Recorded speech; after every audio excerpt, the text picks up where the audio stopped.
Bismillahirrahmanirrahim. Assalamu alaikum, my dear students. How are you? Hope you all will be very fine. And we have started chapter number 10, that is regarding the kingdom Animalia.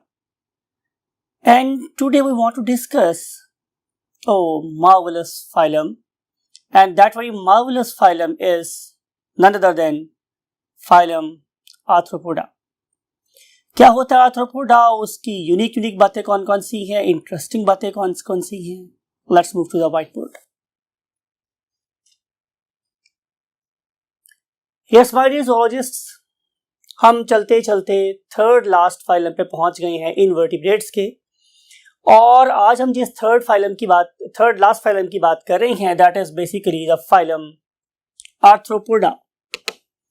और हम अपनी आदत से मजबूर क्या करेंगे, सबसे पहले आपको फाइलम का डायग्नोस्टिक फीचर बताएंगे. बार बार नहीं बताऊंगा डायग्नोसिस क्या होती है. तो अगर आप इसके नाम को फोकस करें तो आपको पता चलेगा कि इसका नाम है आर्थ्रोपोडा, राइट. और अगर मैं इसे ब्रेक करके लिखूं तो ये जो वर्ड है मेरे पास आर्थ्रो, ये एक लैटिन वर्ड है. और जब भी मैं कहीं लफ्ज लिखता हूं आर्थ्रो तो उसका मतलब होता है जॉइंटेड और सिंपल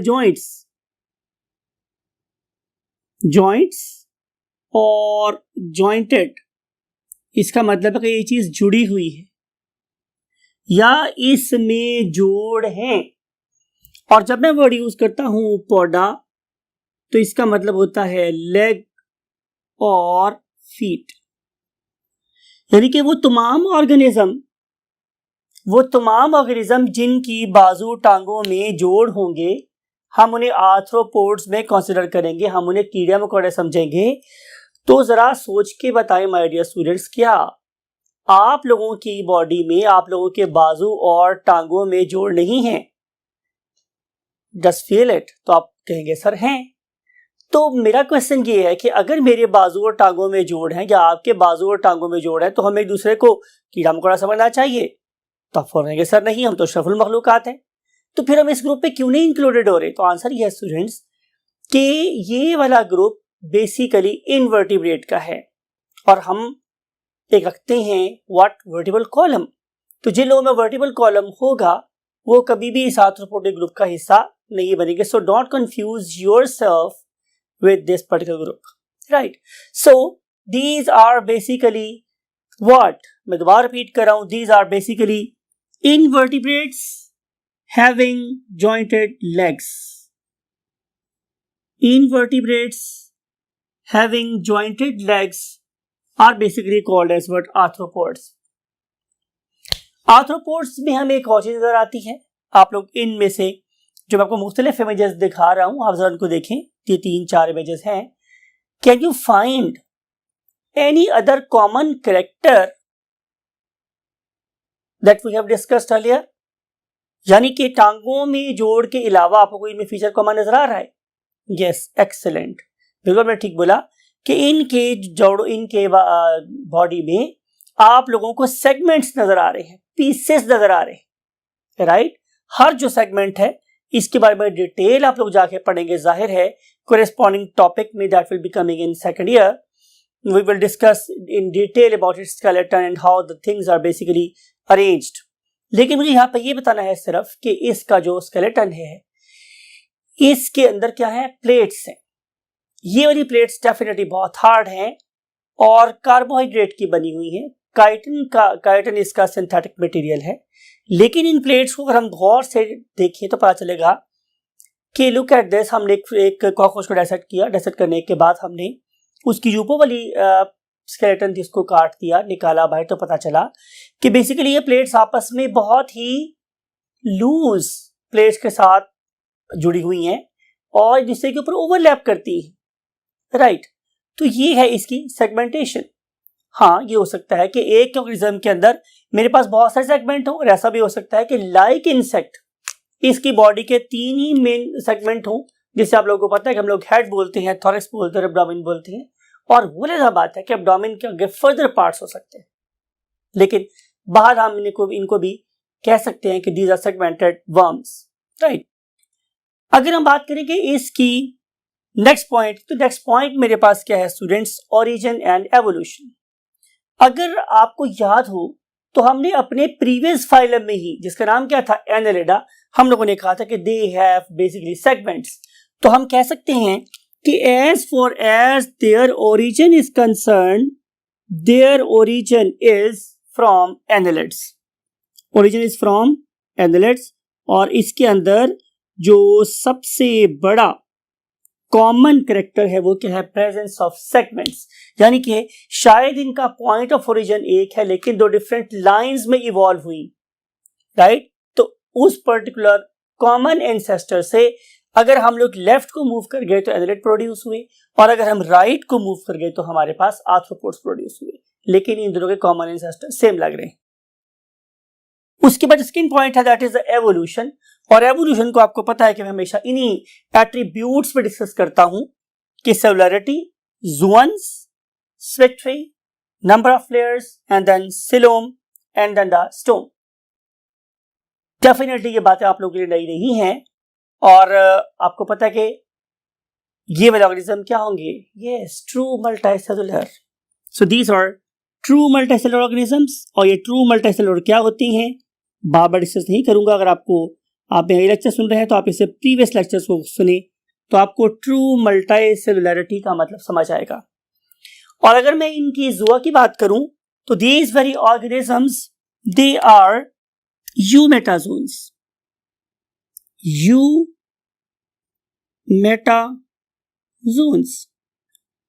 और आपको पता है कि वो तमाम ऑर्गेनिजम्स कि जिनके अंदर टिश्यू लेवल या उससे हायर लेवल ऑफ ऑर्गेनाइजेशंस होंगी, हम उन्हें बोलेंगे यूमेटाजोन्स। और आपको ये भी मैंने बताया था कि यू का मतलब होता है मॉडर्न, मॉडर्न किस्म के ये यूमेटाजोन्स है। और आपको ये वाली बात भी याद है कि जो ही हम लोग फाइलम डायडेरियन से ऊपर निकले थे तो बाकी सारे के सारे ऑर्गेनिज्म की सिमेट्री कैसी हो गई थी, बायलैटरल।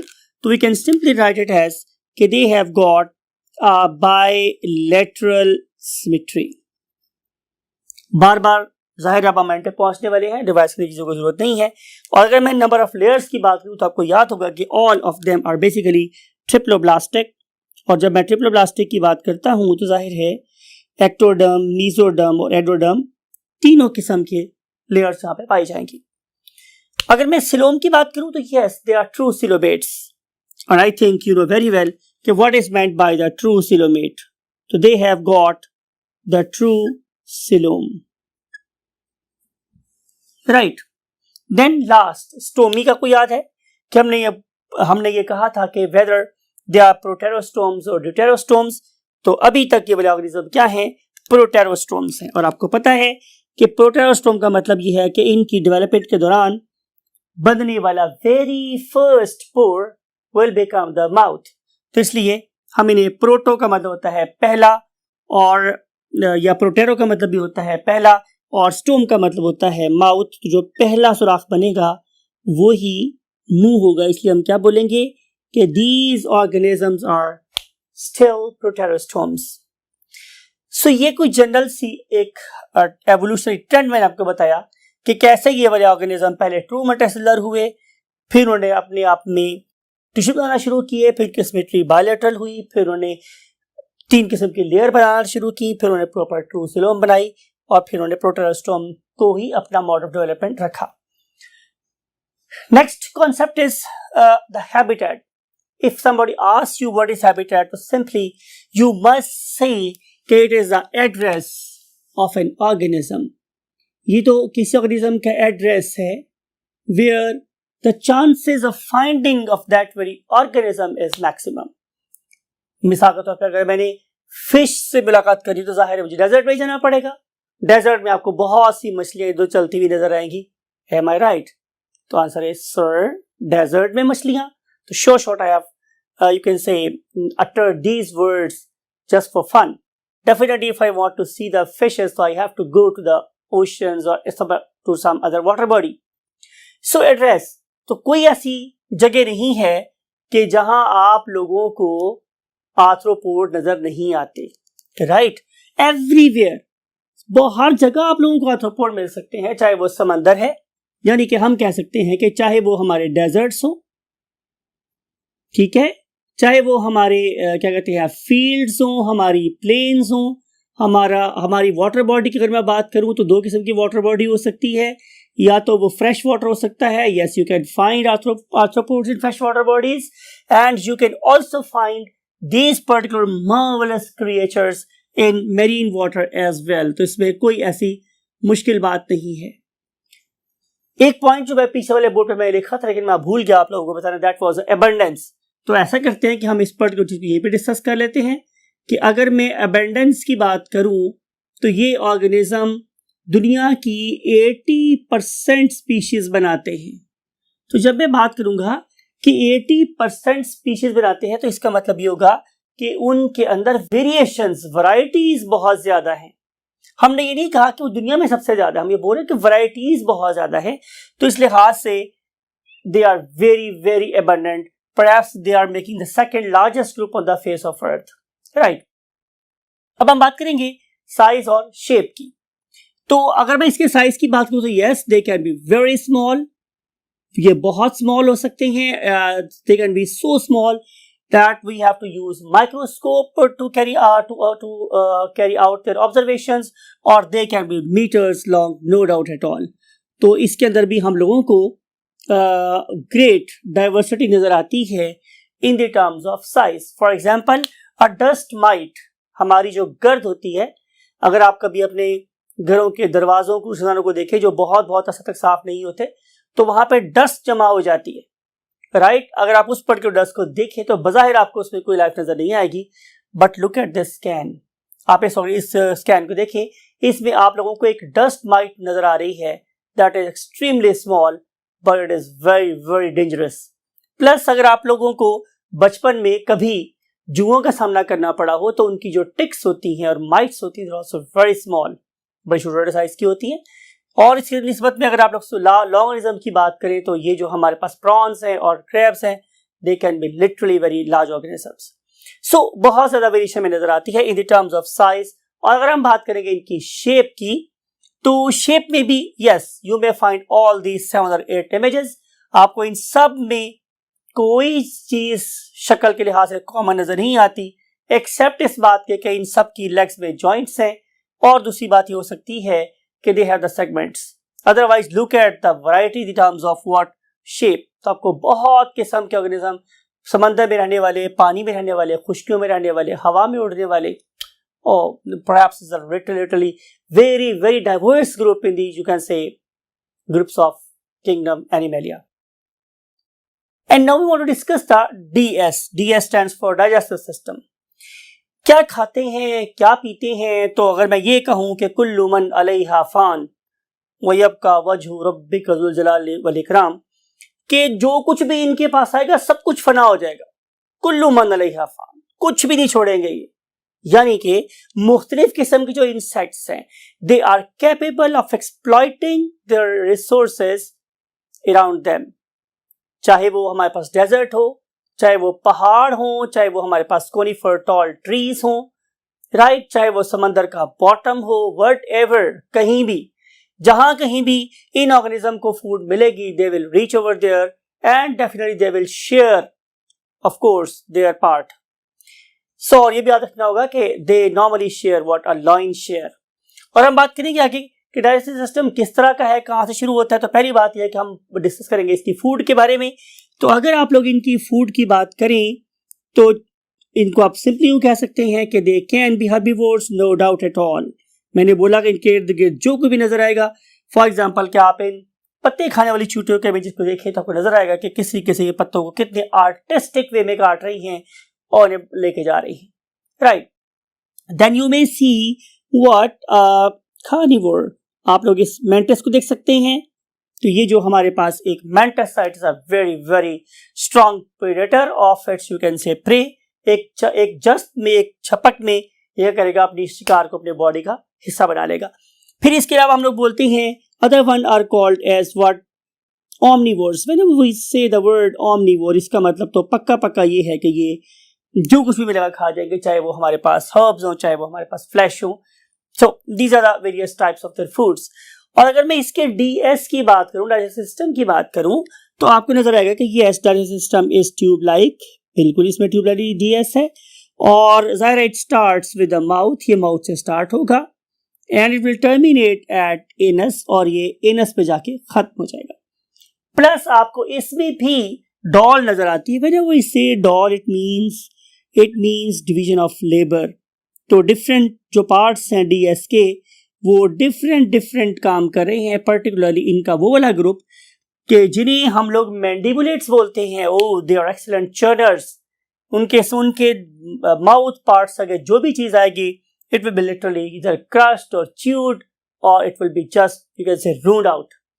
तो इस लिहाज से यहाँ पे हमें क्रशर नजर आते हैं, च्यूअर्स नजर आ रहे हैं, आप लोगों को यहाँ पे फूड स्टोर करने वाला पार्ट नजर आएगा, यहाँ पे एंजाइम प्रोड्यूस करने वाले सेल्स नजर आएंगे। So there is a division of labour. And now we want to move to the next thing, and next concept is respiration. Oh my God, respiration में भी ये कमाल है, because कि अगर आप इन पर्टिकुलर ऑर्गेनिज्म को देखें जो हमारे टेरेस्ट्रियल एनवायरनमेंट में रहते हैं, हमारी लैंड में रहते हैं, तो they can respire by means of a very very advance system of respiration that is called as a tracheal system. और आप लोग इस पर्टिकुलर ट्रैकियल सिस्टम को आप डिस्कस करेंगे अपनी इसी बुक के चैप्टर नंबर 13 में। वहां पे हम डिस्कस करेंगे बहुत डिटेल के साथ कि ये tracheal system definitely chitinous material का बना होता है। इसमें इनलेट वेल्व्स होते हैं, इसमें आउटलेट वेल्व्स होते हैं, इनके अंदर प्रॉपर रेस्पिरेटरी सेल्स होते हैं, और ये रेस्पिरेटरी सेल्स बेसिकली एक्सचेंज में काम आएंगे। और इनलेट वेल्व्स जो हैं वो डेफिनेटली एयर को इनहेल करने में काम आएंगे, और जो हमारे पास एक्सीलेंट वेल्व्स हैं वो हवा को बाहर निकालने में काम आएंगे। बाकी ये सारी बातें हम आपसे डिस्कस करेंगे, लेकिन आपको यहाँ पे ये बात याद रखनी है कि they have got a special respiratory system and that very system is called as nothing other than tracheal system. नाम याद रखना आप लोगों के लिए बहुत जरूरी है।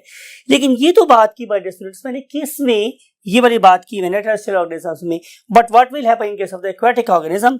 तो एक्वेटिक ऑर्गेनिज्म में चलिए पहले एक और ग्रुप की बात करते हैं, उनका नाम होता है एरेक्निड्स।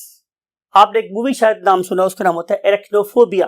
एरेक्नोफोबिया जो मूवी है it is regarding the fear of spiders. तो उस पर मूवी बनी हुई है बहुत जबरदस्त किस्म की, और उसमें भी कंट्रीब्यूशन शामिल है एक ज़ूलॉजिस्ट का जो बेसिकली ट्रेन करता था किसको, हमारी स्पाइडर्स को, और हमने उन पर्टिकुलर स्पाइडर्स से एक्टिंग करवाई है। So that is a wonderful movie if you want to see it. तो थोड़ा हम डिस्कस कर रहे थे कि हमारी स्पाइडर्स में रेस्पिरेटरी सिस्टम किस तरह का है। तो आंसर है कि उनके अंदर बुक लंग्स होते हैं, book lungs.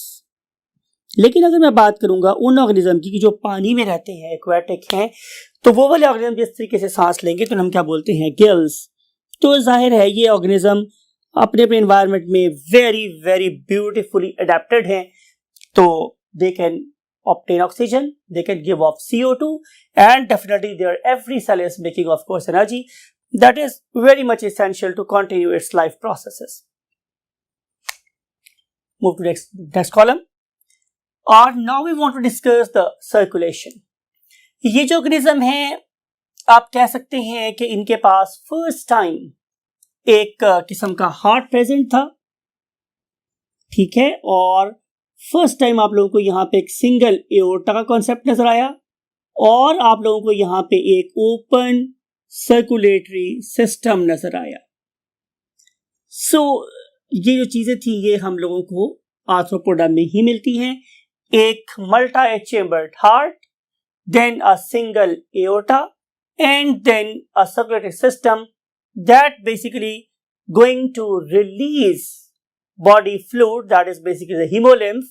And if you look at the characteristic of hemolymph, तो ये वाला जो hemolymph है it is transparent, and being transparent common sense it lack any sort of respiratory pigment, कोई नहीं है यहाँ पे। तो respiratory pigment का यहाँ पे रोल इसलिए भी नहीं है क्योंकि इन पर्टिकुलर ऑर्गेनिज्म में रेस्पिरेशन का और बॉडी फ्लूइड का आपस में कोई डायरेक्ट रिलेशन नहीं है, उसके लिए एक सेपरेट ट्रेकियल सिस्टम और रेस्पिरेटरी सेल्स प्रेजेंट हैं।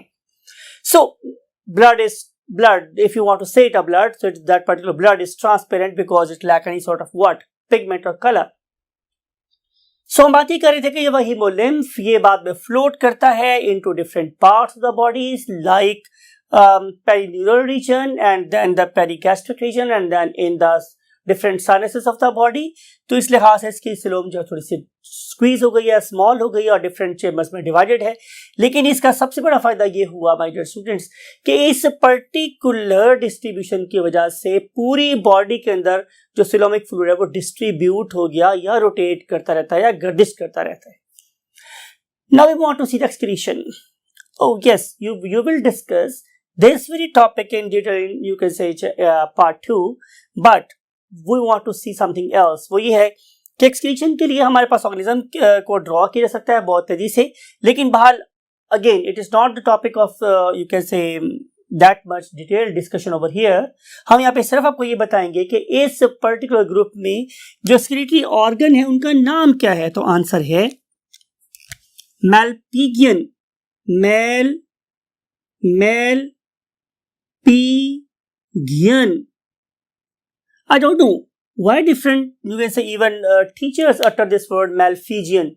It can never be Malpighian because there is no H after P, so we will call it as Malpighian। Malpighian tubules, और ये जो हमारे पास Malpighian tubules हैं, they are attached, important to note, they are attached with the digestive system, right? Or these particular Malpighian tubules, they basically float into the hemolymph and gather waste product at its distal end। आपको पता है distal क्या होता है, दूर वाला, proximal क्या होता है, पास वाला। तो डिस्टल एंड से ये वेस्ट प्रोडक्ट को पकड़ती हैं और इसे कॉन्संट्रेट करती आखिरकार उस पर्टिकुलर एमोनिया को यूरिक एसिड के क्रिस्टल्स में कन्वर्ट कर देती। So these particular organisms, they are basically uricotalic। Whenever I use the term uricotalic, it means they are going to excrete uric acid।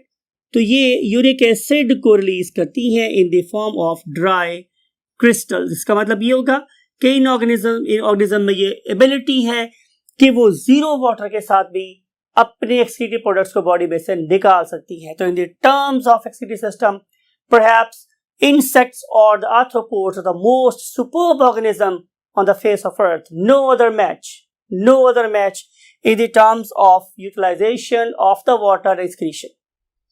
And now we want to move to the next thing, that is called as a nervous system। तो हम जिस organism को again वही बात है detail में discuss करेंगे part 2 में, that is of course a cockroach. लेकिन इसके अलावा भी यहाँ पे बहुत से ऑर्गेनिज्म है, तो हम बातें करेंगे आर्थ्रोपोड्स की। तो आर्थ्रोपोड्स आपको नजर आता है बिल्कुल बहुत ही ज्यादा एडवांस किस्म का सेफेलिक रीजन, और मैंने बहुत 2-3 पिछले चैप्टर से मैं बार बार वर्ड यूज कर रहा हूं, सेफलाइजेशन, हेड रीजन का बड़ा हो जाना, right. Number of intermediate neurons should be higher than the normal one, तो तभी सेफलाइजेशन डेवलप होगा। तो यहाँ पे आप लोगों को बिल्कुल नजर आते हैं क्या, सेरिब्रल गैंग्लिया। और जब भी मैं वर्ड यूज करता हूं cerebral, it means it is pertaining to your खोपड़ी, cerebral, right. So this there are the cerebral ganglia. कोई बंदा आपसे पूछे गैंग्लिया क्या होता है, तो आप बोलेंगे कि ये spherical mass of accumulated neurons है, कि जब न्यूरॉन्स आपस में इकट्ठे होकर एक कोई स्फेरिकल सा मैस बना लेंगे तो मैं उसे बोलूंगा गैंग्लिया। तो स्फेरिकल गैंग्लिया हमारे पास प्रेजेंट है, प्लस इसके अलावा यहाँ पे थोरेसिक गैंग्लिया प्रेजेंट होंगे। फिर इसके अलावा नजर आएंगे हम लोगों को एब्डोमिनल गैंग्लिया, और इन सारे के सारे गैंग्लिया को जोड़ने के लिए मुझे नजर आएगी VNC। Whenever I use VNC word, इसका मतलब होता है वेंट्रल नर्व कॉर्ड। बहुत दफा बताया आप लोगों को कि unlike us their nervous system is on ventral side, while we people have got nervous system on dorsal side। So the marked difference even in the surgery of these organisms as compared to the vertebrates। इस ventral nerve cord की position कहाँ होती है, आइए इसको हम समझते हैं इस डायग्राम के साथ। Look at this is the organism, और बहुत रफ सी डायग्राम बना रहा हूं मैं आप लोगों के लिए। तो अभी मैंने क्या बोला कि इस पर्टिकुलर जोन में जो मेरे पास गैंग्लिया हैं, those are basically making the cephalic ganglia, और यहाँ पे जो गैंग्लिया है those are present, they are called thoracic ganglia. और अगर यहाँ पे एब्डोमेन है 1 2 3 4 5 6 7 8 फॉर एग्जांपल, तो इसकी नीचे वाली साइड पे हर एक सेगमेंट पे गैंग्लिया हैं।